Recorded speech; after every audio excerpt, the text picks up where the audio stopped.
ഹരികൃഷ്ണനല്ലേ? താണുമാമിയുടെ മകൻ.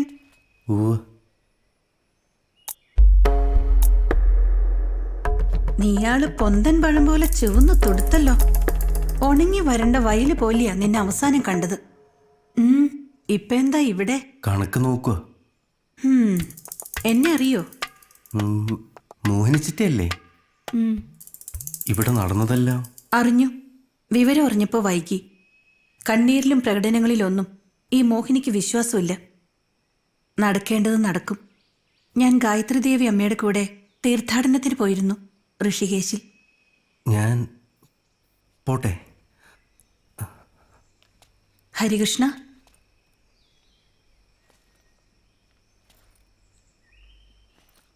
നിന്നെ എനിക്കൊന്ന് കാണണം. ഒറ്റയ്ക്ക് വരില്ലേ?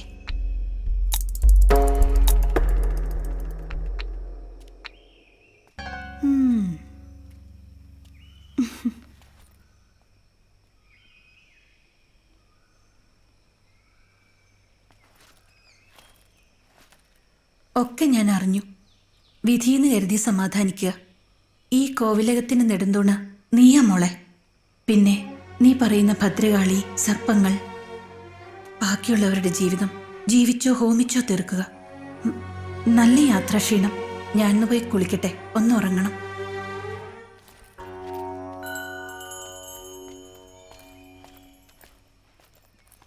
വലിയ തമ്പുരാൻ സ്വന്തം മോളെ പോലെ നോക്കിയതാ.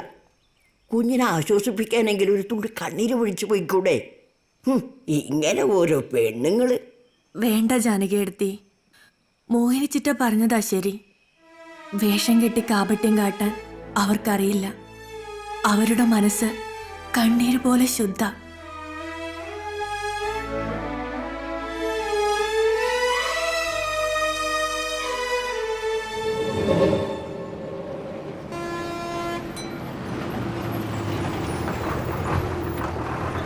ചേട്ടാ ഒന്ന് വേഗം ഇറങ്ങി ചേട്ടാ.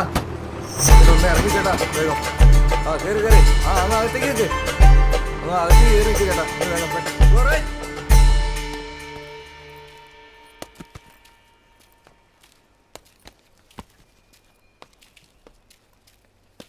എനിക്ക് ഹൈമവതി തമ്പുരാട്ടി ഒന്ന് കാണണം. ആരാ? അബ്ദുള്ള. ആനയെ നോക്കാൻ വന്നാ. ഇത് ഏതവനെ വെട്ടിയിട്ടത്? ഇതൊരു മാസം കഴിഞ്ഞിട്ടല്ലേ മൂക്കുള്ളൂ. ഞാൻ തമ്പുരാട്ടിയെ വിളിക്കാം. ഓ,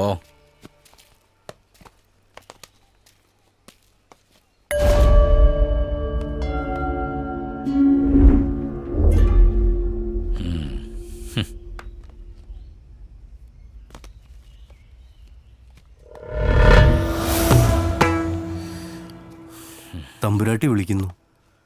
ഓ,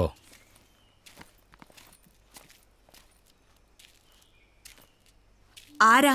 അബ്ദുള്ള. ആര് പറഞ്ഞിട്ട് വന്നതാ? ഉസ്താദ്. ഏത് നാട്ടുകാരനാ?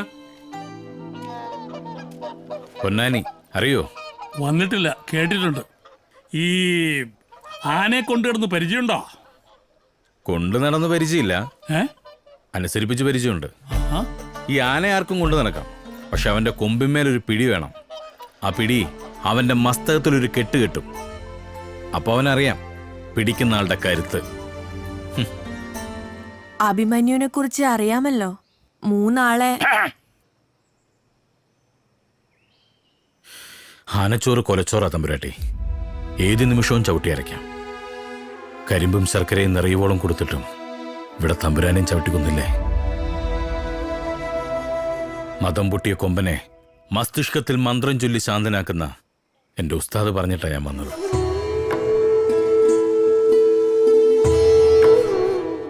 രുദ്രസിംഹൻ? അത് നമുക്കറിയൂല. നമുക്ക് ഉസ്താദാ, നല്ല നട്ടലുള്ള ഉസ്താദ്. ആകാശം വേണമെന്ന് പറഞ്ഞാൽ പിടിച്ചു തരുന്ന ഉസ്താദ്. ആൾക്ക് പേരില്ല, ഊരില്ല, ഉള്ളതൊരു മനസ്സ്. പടച്ചോൻ മനസ്സറിഞ്ഞു കൊടുത്ത പടച്ചോന്റെ മനസ്സ്. നിന്റെ ഉസ്താദിന്റെ കാര്യമൊന്നും കേൾക്കണ്ട. ആനയെ നോക്കാൻ കാശത്ര വേണം, കാര്യങ്ങൾ പറഞ്ഞ് അവസാനിപ്പിക്കുക. തമ്പുരാട്ടി, ഇവനാരാ? കാര്യസ്ഥൻ ശിവദാണ് മാമ. ഇയാള് അടുക്കളപ്പുറത്ത് പോയി നിൽക്കട്ടെ, വെറുതെ എന്റെ കൈമനക്കെടുത്താനായിട്ട്. താണുമാമ പൊയ്ക്കോളൂ. അബ്ദുള്ളയോട് ഞാൻ സംസാരിക്കാം.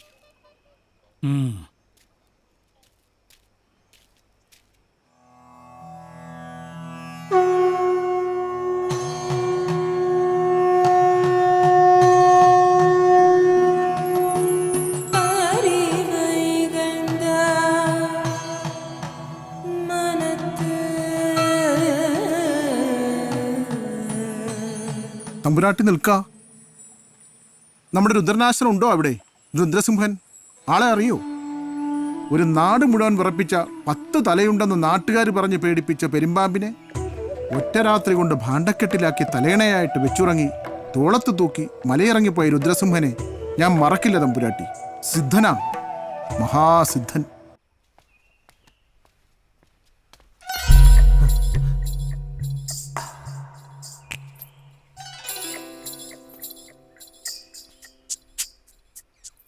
എനിക്ക് പോണം.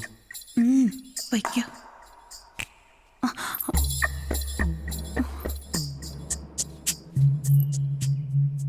ഹൈമാവതി തമ്പുരാട്ടി തിരക്കുന്നുണ്ട്.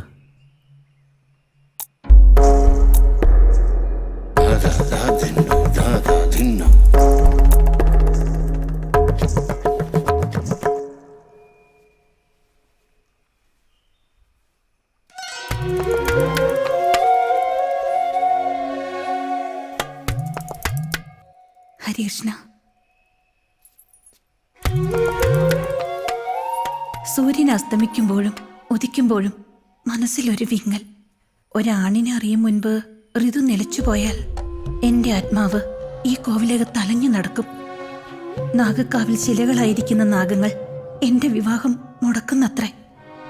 ഈ ജന്മം ഞാൻ അവർക്ക് എന്താ ചെയ്തേ? ഞാൻ പൊയ്ക്കോട്ടെ.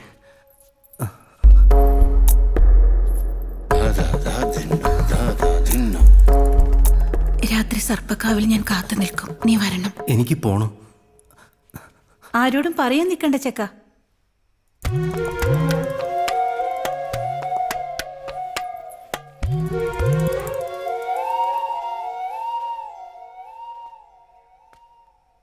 മോഹിനി,